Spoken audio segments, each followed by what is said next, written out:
গল্প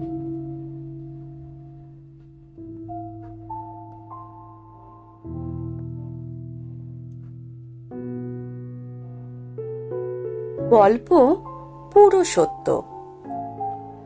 গহীন এক জঙ্গলে থাকতো বড় দৈত্য। ভাটার মতো চোখ ছিল তার, মূলার মতো দাঁত, ঢেকির মতো পা ছিল, আর গাছের মতো হাত। সেই রাজ্যের রাজকন্যা কাজল কালো চোখ।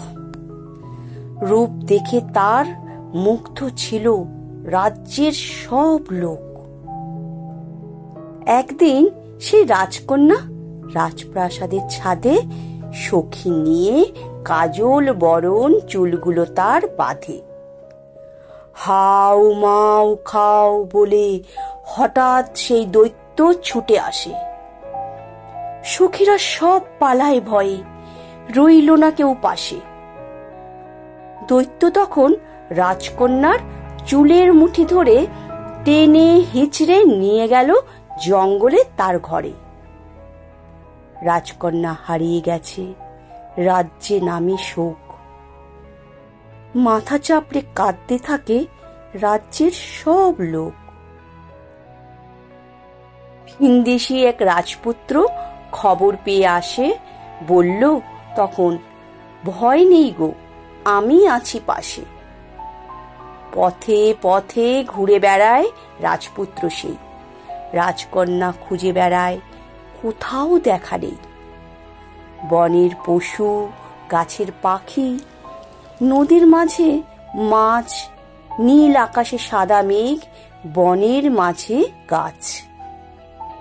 রাজকন্যার হদিশ নেই, রাজ্যেতে হই চই। সবার শেষে গহীন বনে রাজপুত্র যায়। মৌমাছিদের মুখে তখন দৈত্যের খোঁজ পায়। রাজপুত্র ছুটে চলল, হাতে তলোয়ার। ভয়ঙ্কর সেই দৈত্যকে মারতে হবে তার। কি ভয়ানক যুদ্ধ হলো, নেই তুলনা তার। পাহাড় নদী পড়ল ধসে, সব কিছু ছারখার। দৈত্য শেষে মারা পড়ল, মাথা পড়ল কাটা। রক্ত মুছে রাজপুত্র করল শুরু হাঁটা।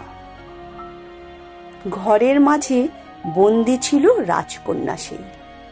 রাজপুত্র বলল তারে, আর তো ভয় নেই। রাজকন্যা মুক্ত হলো, মুখে মধুর হাসি। বলল, ওগো রাজপুত্র, তোমায় ভালোবাসি। গল্প শুনে মুগ্ধ সবাই, নিজের ঘরে যায়। ছোট্ট টুকুন একাই শুধু মাথাটা চুলকায়। ভাইকে বলে, ভাইয়া তুই একটা কথা বল, রাজকন্যা কেন দিল না একখান মিস কল?